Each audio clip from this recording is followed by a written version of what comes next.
Welcome to Refueled, episode numero one. One of one. One of one. One of one. There we go. What a week. It's good to be off the ground. It is, yes. What a week to start. A week to start. If you're a Formula One My word. fan. So we can't not talk about motorsport and Formula One this week. You can't really start off without talking about Formula One, in all So honesty. there's been a divorce at Red Bull. There has. I think we could safely say the marriage is over. Holy hell. I don't think Checo is going to be helping Max much going forward. No, they definitely did not walk down the aisle together this weekend. No. Last weekend. No. So obviously we're a couple of days after Brazil. Max looks like he might have done a bit of a dirty on Checo. Yep. By basically refusing team orders and letting him through. Yep. So I mean, you look at that, and you think, well, okay, team orders. A lot of people go, there shouldn't be any team orders anyway, so they shouldn't be able to order drivers past. I mean, it's been going on for decades. True. We've now just got all the radio coverage where we can hear what the drivers are saying. Yeah. So you hear what the team orders are, you hear what the drivers' reactions are, and it's never been more clear than Verstappen and Checo now. You know, with what's gone on. Yeah. But, you know, love it or hate it, there's two components to F1. There's a driver's championship, there's a constructor's championship. And there's money involved. Yep. And whenever there's money involved, stuff's going to happen. Well, there's the money, there's glory, there's... Obviously, if you're Max Verstappen, whether it's said or not, he thinks he's the number one. He probably is the number one. Yep. Prima Donna comes to mind. He's probably... Yep. It is the lead driver. Even though I'm sure Checo thinks that there's no number one driver in Red Bull. I think it's probably obvious that there is. Yep. He's the two-time world champion. He can probably dictate terms a bit that Checo can't. Was it the right thing for him to do? Questionable. You know, Yep. if Checo loses second place by 1 point in the World Championship, I'm sure he's not going to be happy because he's obviously fighting Leclerc for that second spot. Yep. It wouldn't have cost Max anything. I mean, we're talking about 6th, 7th place or whatever. Yeah. It So literally means it's personal. it means nothing for Yeah. Max at the end of the day. Yeah. But obviously, he said he had his reasons. We don't know what they are. He's repeatedly said that since the event that he has his reasons why he didn't do it. But I tell you what, I certainly wouldn't be happy if I was Christian Horner. So with drivers that just disobey what you would like them to do. Well, he's had history with that, hasn't he? With Seb and Mark Webber. It reminds me of the multi 51 or 31 call that they did where Seb wouldn't let Mark through. Yep. Back in 2013-ish. I'm sure if somebody will know the exact Grand Prix, I can't remember. But question: do you think that what Max has done separates the great F1 drivers from the good F1 drivers? It's a really interesting question, isn't it? Because you look back on history and you think, well, to be successful, I have to be assertive. Yep. I have to have my elbows out. Yep. I have to make it hard to pass, but I also have to create an aloof above everybody else. Yes. And look, I mean, Senna comes to mind. Michael Schumacher comes to mind. Schumacher comes to mind. Probably the two drivers that I think of when everyone says who run a team. Yeah. But if you were in a Formula One car and Senna was bearing down on you, it was move over. Yeah. And he would take every gap, and drivers would literally move out of the way. Yeah. And that was just the aura that surrounded him, and he created that. Yeah. Whether or not you can compare that to obviously what happened in Brazil, I don't know, because there was a little bit of Senna and Prost over the years. Well, remember Japan. Japan, obviously the famous one. I mean, I guess the most recent one that I can think of is Hamilton and Rosberg in Mercedes. Yep. They obviously had a bit of a falling out in the 2016 season. But I mean, above all, you know, what's the... And it's motorsport, you know. You're in a car, you have a teammate. What's the first thing you have to do? Beat your teammate. Beat your teammate.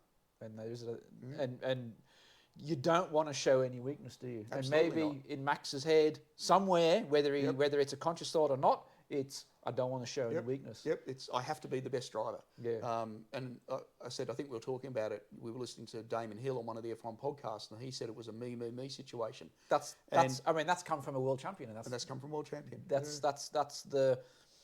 that little ingredient in an F1's driver's mind that it's everything's about me. The team, you listen to all the team the team management, whether it be Christian Horner, chief engineers and downwards, they always talk about driving for the team.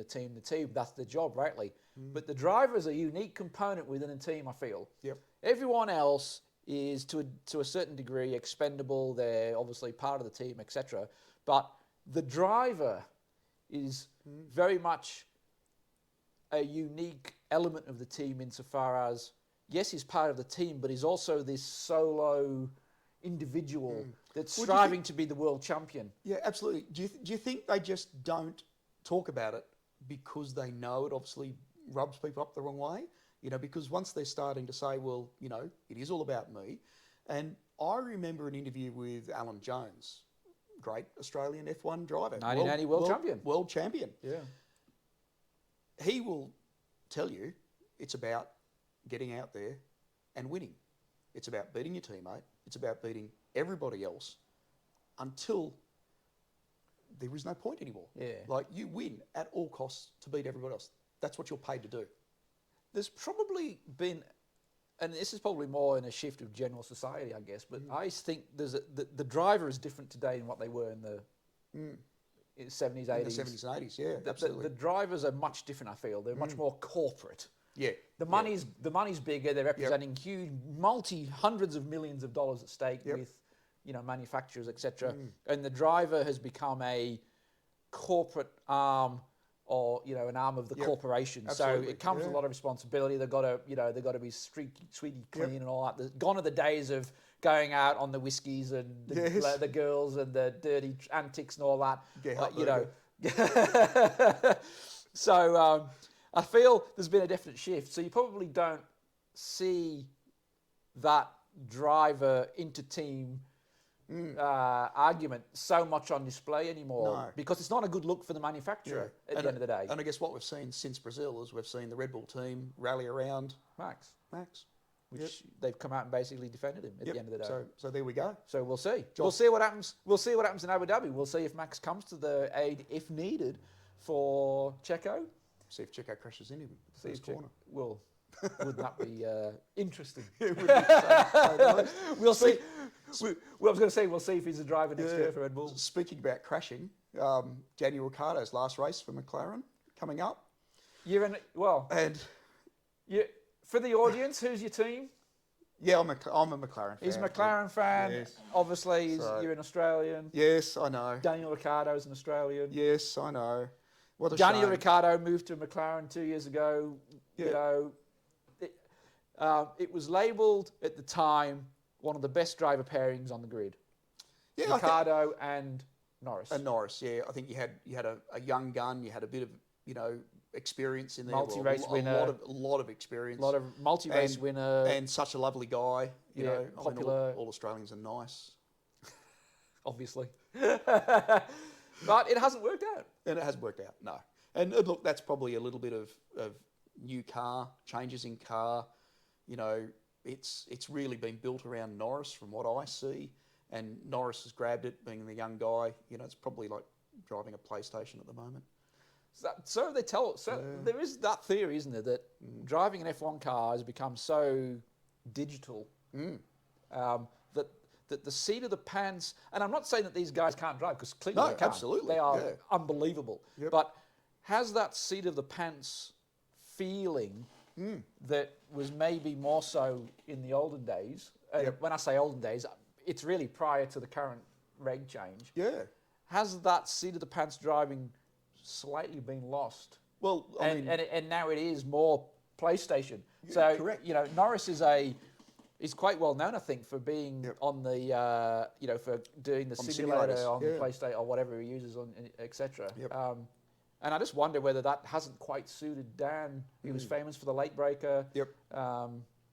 Alonso seems to have got a hold of it. Yeah. I don't know. I don't know. It's a question. Don't know. Look, great shame, obviously, for Daniel. Obviously, he's going to be without a drive next year. By the looks of it at this stage, he's certainly not going to be on the grid. And whether he gets a reserve role at Red Bull or Merc, nobody knows. We'll wait and see, I guess. But such a shame, because such a nice guy. Such a nice guy. Yeah. Obviously, he was probably the fan favourite out of the Netflix Yep. Drive to Survive stuff. And in America. And in America. Like, the couple of races they've had in America, Yep. like you could say that he was the most popular driver. Probably was. Once again, everybody loves Australians. But he didn't have a good race either in...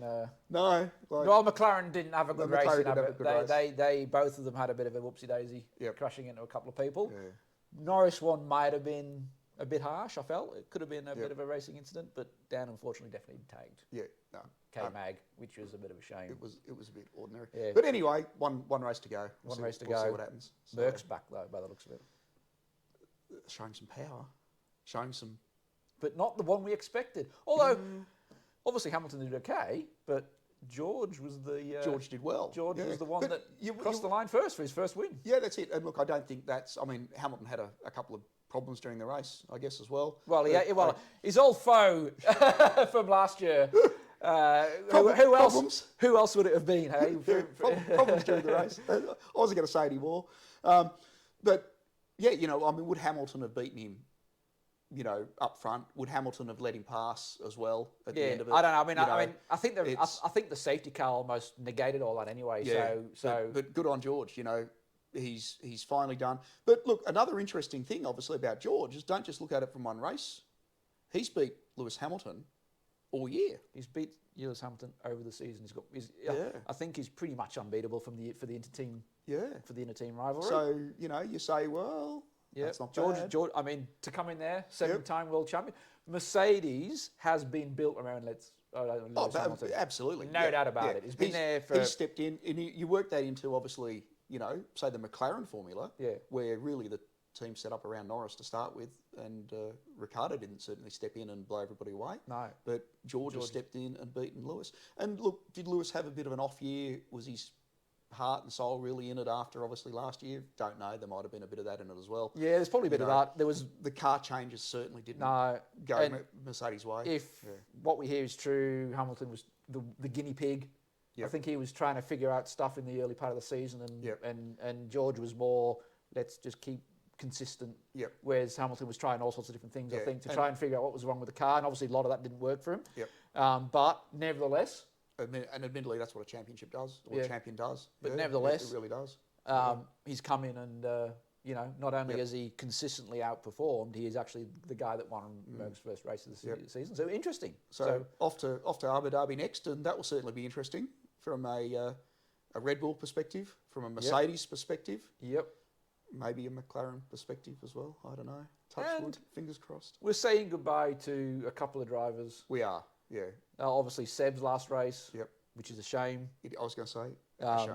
I've gone from not liking Seb to being one of my favourite drivers. Yeah, very interesting through Red Bull, wasn't he? And he's now... When his early days at Red Bull, I wasn't a fan, but he obviously through his Ferrari years and then moved on to Aston Martin. I think he's become a real fan favourite. Yep. We're saying goodbye to... A great name. A great name. A great name. A great surname. A great surname. Just before we came to air, we had the news that Mick Schumacher has been given the flick by Haas. Yep, and then bring the Hulk in. Bring the Hulkmeister back. Interesting move. Feel a bit sorry for Mick, to be honest. Yes. I mean, his first season was really a write-off. Again, the car was terrible. He didn't have a teammate, so to speak. So he's always said this has really been his first year. I don't think he's performed that bad when you compare him to K-Mag. He's obviously... Look, he's had a few big crashes, cost the team some money. Yep. But you wonder, I mean, the trade-off is, one name, you're losing a world championship sponsor bringing surname as well.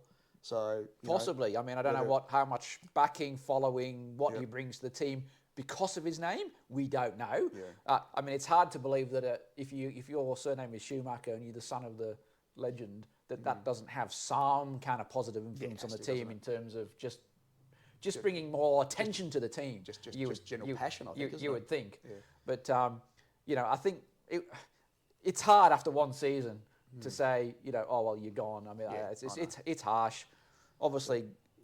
Money results driven. Yeah, and Gunter obviously decided that there was obviously something happened in what he'd had enough.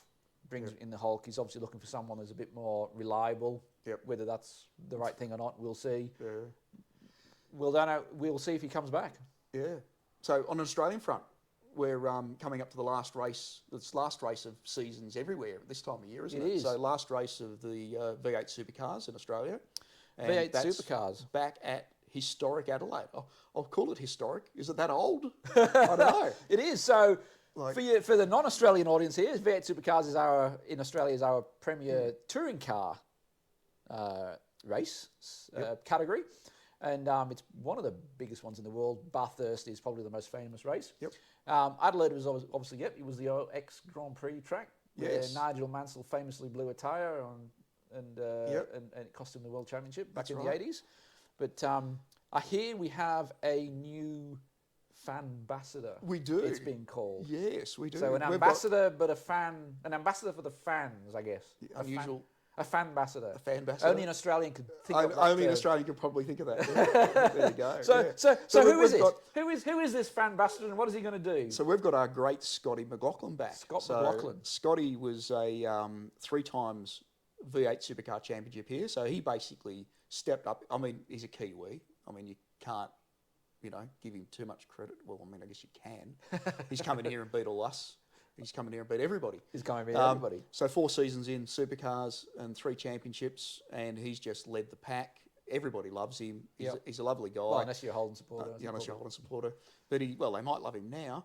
But obviously he was in with DJR, and when DJR had Penske Racing, so he's used that and he's stepped into Indy cars. Yep. But he's back this weekend, which is fantastic. He was actually back at Bathurst. He was back and the Gold Coast. And the Gold Coast. Or was it just the Gold Coast? I'm not sure whether he was back for Bathurst. He was definitely back for the Gold Coast round. Yeah. I mean, it would have been lovely to see him back in a Ford, but I dare say that's not going to happen. He's probably not allowed. He's probably not allowed. Yeah. So, back at Adelaide, I think the lines will be long, somewhat longer than other teams, perhaps even because he is that well loved. He's popular, and it's probably be funny to see the line longer than the Red Bull line. Yeah. But anyway, and it's great to see an Australian over there giving it to the Yanks as well. Sorry to the Americans. Good luck to Scotty next year. Yeah. With Penske Racing and Chevrolet. Yeah. So we'll see. Last race of the season. I think it's all sewn up. The V8 Supercars is obviously all sewn up. Yep. Van Gisbergen has led the pack. He's pretty much wiped the floor for the whole season. He's been pretty much untouchable. Again. Yes. So we'll see. Next year we've got the new generation cars coming up soon. Yep. Goodbye to Holden. Yep. In comes the Camaro. Yeah. New Be Mustang. great, won't it? So American cars racing in Australia. American cars racing in Australia. So we'll see which American car wins. Yeah. So and Ghana locally produced everything. Yep. It's old news now anyway. So moving on from motorsport. Brings us into old cars, doesn't it?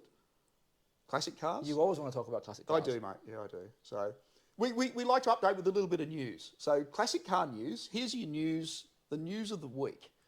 So the news of the week is about classic cars. The news of the week is about classic cars. So forget F1. So forget nothing about new cars, but classic cars. Yeah, classic cars. Great. Old cars is the news of the week, I think. Awesome. So there we go. Anybody on a club permit in Queensland, and this is Queensland, so we're coming to you from southeast Queensland. In Australia, can now drive 30 kilometres. I'm sure the audience is absolutely, unbelievably fascinated about this piece of news. It was 15, now it's 30. So, I mean, we've been able to double our range driving our classic cars around our houses. So 15 kilometres from 30 kilometres from where? Your house? Your house, yes. So you're not allowed to go past 30 kilometres from your house? No, that's if you drive a classic car? Yeah, that's it. On a club permit. It has to be on a club permit. And if it's not on a club permit? You can do what you like. You can drive it till it stops. Well, if you're driving a classic car, will you make 30 kilometres, I guess is the question. So here's the question for you, as a classic car nut. Has the ability to double from 15 to 30 kilometres actually going to make a difference in the real world? Well, you can drive around your house twice now instead of once. Or you can... And come in halfway and make the necessary repairs, top up the water. And go back. Oil. Or I think the problem was we couldn't get into town to have coffee. Like, if you lived more than 15 kilometres from town, you couldn't go to... Then you're not allowed to go for coffee anyway on a club permit. So it's all irrelevant. So the change really hasn't made any difference? Not really. It just means you can drive the same loop that you used to drive. Is this a Queensland thing, an Australia thing, a worldwide thing? Just Queensland. Just Queensland? Yeah. I'm guessing in other places in the free world, you're allowed. Probably allowed to drive. You're allowed to drive your classic car anywhere you like. Yeah, that's it. Okay. So, anyway, news of the week. Speaking of classic cars, Yes. classic cars are becoming modern again. No, actually, before we go into that, I've got a question for you. I've got a question for you about classic cars. It's just come to me. Mm-hmm. What is a classic car?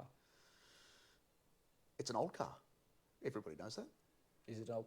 But is it an old car? Because I mean, there's a lot of old cars out there. Mm. Any car before. So you're sort of trying to say 1980. What's the worst car I can think of? Being from England, the worst car I can think of off the top of my head is an Austin Allegro. So if anybody's from the UK, an Austin Allegro was absolutely terrible. So is that a classic car? It was the worst car from British Leyland. Now, British Leyland, I can't think of a good car. This was the worst car that British Leyland ever made. I was actually just going to say, was anything decent from British Leyland? No, well, they weren't. But if you imagine the best car of British Leyland was appalling. This is the worst car from British Leyland. So what we're actually saying is there are some old cars, and there are some old cars that are classic. Classic cars. There you go. There's your definition. So it has to be old and classic. So what is classic though? So is it good, bad, great, weird, funky, iconic in a movie? Just has a Ford badge on it. That's going to be. Oh, no. I can imagine there's some stones being thrown at the screens over in Chevy land right now. Yeah, that's it. No, I think anything old and classic. I'd drive a Chevy. I'd be behind the wheel of a Yenko any day of the week, or a Copo Camaro. Welcome back. Little technical glitch if you didn't see it. We've tried to get back in the same spot. Flat battery. Yes. Welcome to the world of the EVs and vlogging. Or brand new YouTubers. Either one, take the pick. What I was about to ask was, is classic cars more of a thing in different parts of the world? So I'm thinking of, whenever you think of classic cars, I immediately think of American stuff. Yeah, absolutely. Mustangs, Camaros, Dodge Chargers, all that sort of stuff. Yeah, well, we've got a huge classic car scene here in Australia, which is really no different to America. And I mean, we've been influenced for years by American classic cars. Well, your classic cars are American classic cars, really, aren't they? Yeah, correct. Yeah, possibly the exception of some Commodore Falcon stuff. An old FJ, it would be a classic car. So something prehistoric, which is great. Well, even your new cars are. We haven't got any new cars, but even the last iterations of your new cars were still classic by my books. But there you go. Well, it's nice, isn't it? Nice not to have things like fuel injection and power windows. I don't know. And air conditioning. It just takes you back to that raw experience of driving a car. Well, that's called horse and cart. But back to the UK. Like, there are obviously classic cars I can think of from the UK. E-Type Jag. Yep. Was obviously probably the most famous one. Maybe an Aston Martin DB5. Series 2 Land Rover. Series 2 Land Rover. But even some of the Fords are now becoming classic, like the Ford Capri, obviously the Sierra Cosworths, some of the old Escorts, etc. Some of those are classics. But even they're not the ones that I immediately think about whenever I hear the word classic car. I straight away think of Mustang, Camaro as like the... Yeah, older cars and generally American muscle cars as classic. Yeah. But as we age, as time goes on, then more cars that are sought after. And I guess it's look at that younger population that are now looking to buy a car that they may have seen or they may have liked a little bit later on. So when does a Skyline become a classic car? When does an R34 and R34, R33 and that's a good, Skyline become a classic car? And that's a great question when I was moving to what cars are now becoming classic or what are future classics. Yep. Will we even have classic cars? When EVs become the thing, I mean, let's face it, that's where we're going, whether we like it or not. We're all going to be driving EVs. Is there going to be such a thing as a classic car? And I really think that's going to be an upgoing News of the Week segment, to be honest. Because we're going to be continuing to talk about it. Yeah. But you brought up a really interesting thing about EVs as well. And I think EVs will become a component of what we talk about because it is going to be the natural progression for motoring enthusiasts. Like it or love it, and I'm a huge fan. You're probably more of a fan of EVs than what I am. We will get, we're not necessarily will get, we're going to get left behind if we don't have EVs, and especially in a country like Australia, where there's really no local car production at all anymore. There might be a little bit of assembly going on, but everything is imported.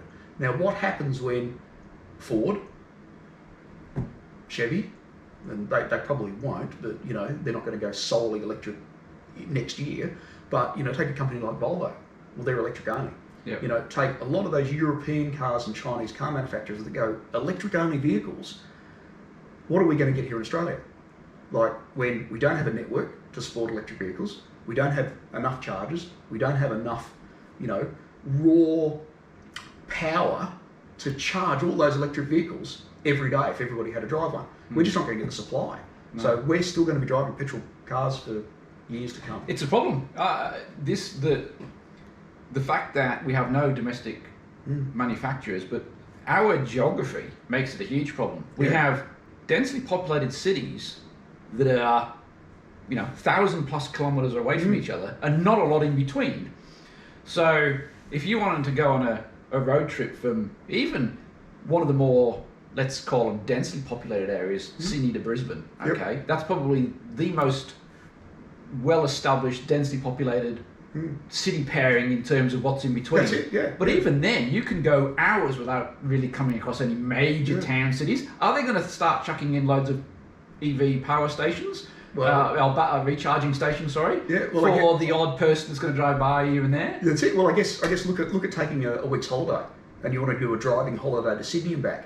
Well, now you're going to be driving for the week, because you know you'll leave on a Monday, and you'll be able to drive a few hundred miles, stop and charge, wait several hours, charge again, wait several hours, charge again. Like, it's going to take you 3 days to get to Sydney, and it's going to take you 3 days to get back. So it's all right for a one-day holiday.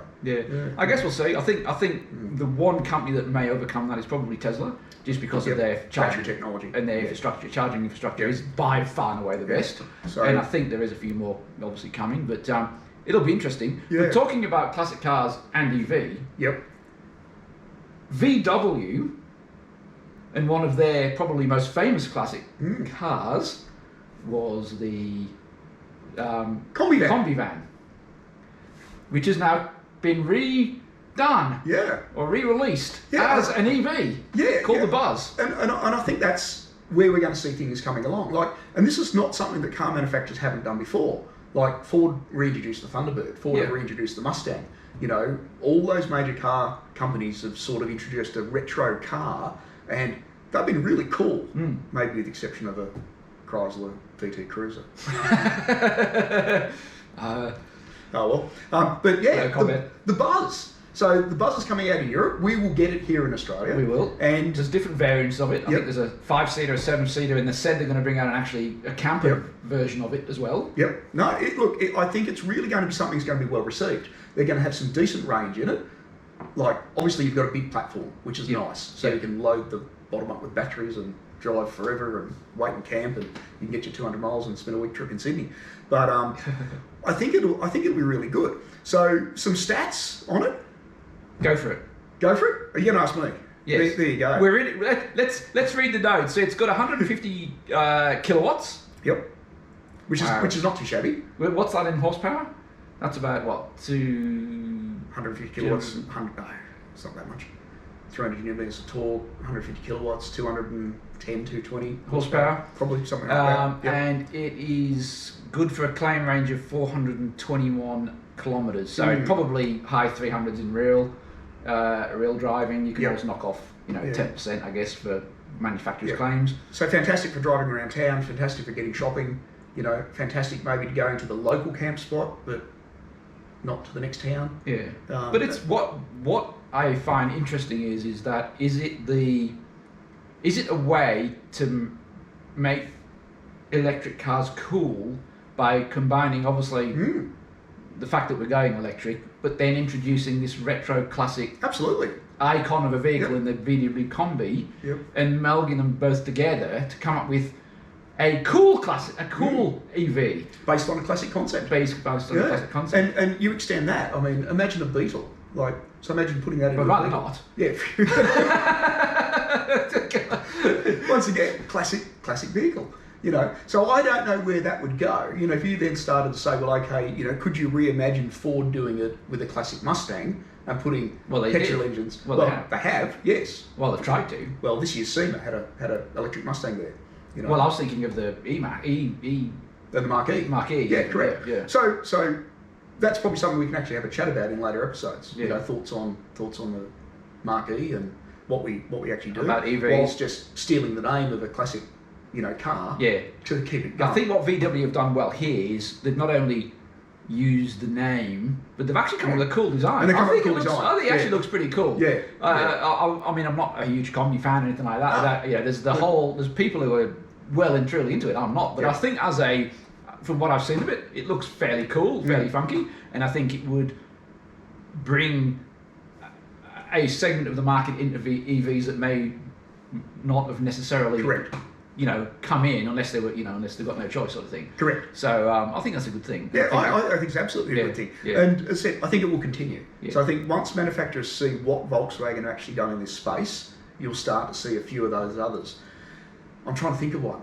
Could you have an electric Mini that looks like a Mini?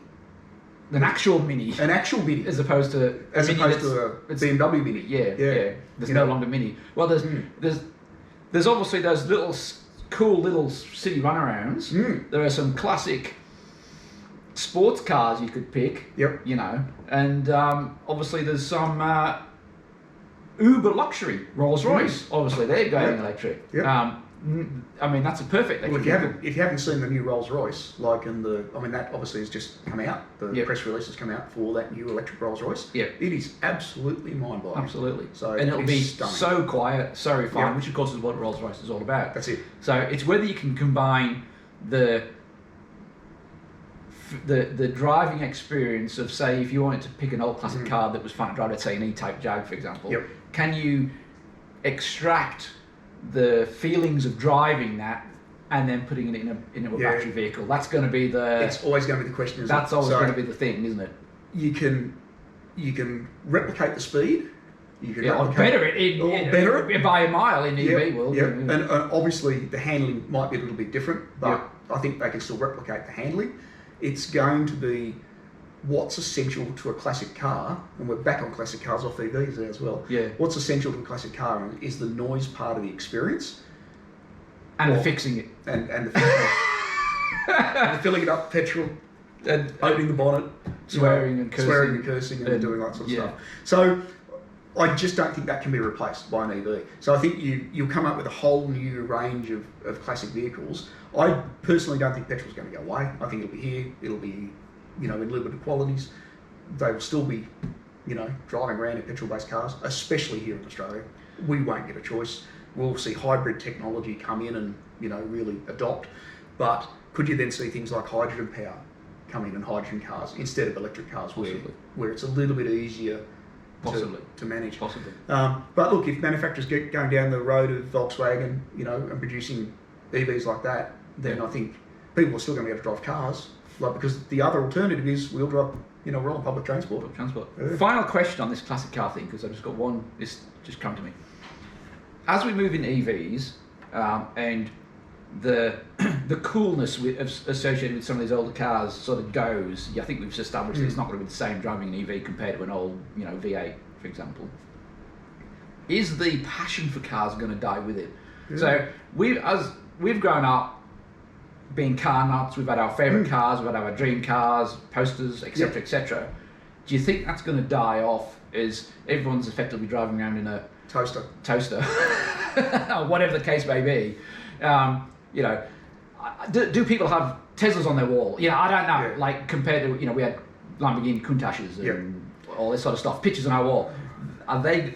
Is that going to die away? Yeah, it's an interesting question. I think to a certain degree, yes, it will. As the population ages, and we're not getting that new interest coming through, the younger folk, and this is the problem with a lot of the classic car clubs, like your Mustang clubs, your Corvette clubs, your old American car clubs. The problem with those clubs is you don't get the young people involved. And I think that's just a sign of the times. It's not necessarily that they're not interested in classic cars. It's that they've got so much more to do these days and so little time to do it in. Yep. It's, well, if I buy a Mustang and I come on a Mustang Club run, what's the purpose of that? Like, what are we doing at the end of it? Are we going for a drive in the car for the sake of going for a drive in the car, or are we going somewhere to do something? And I think the younger people these days want, well, we're going somewhere to do something, and the purpose of it is to do that, as opposed to actually enjoy the classic car, because they haven't been brought up with that over the last 30 or 40 years. Yeah. So, you know, I mean, I certainly look at, you know, the classic cars that I saw when I was younger and think, well, you know, I'd love one of those. And of course, that's what you're buying now, and it might be 20, 30, 40 years old. Yeah. But is that going to happen again in 40 years' time? Is that going to happen in 40 years' time? I want to buy a Tesla Model 3. Yeah. Dual motor, you know. Yeah, that's it. Yeah, and in 30 years' time, they'll be throwaway toasters, is really what they are. Yeah. But I certainly see something like a Skyline.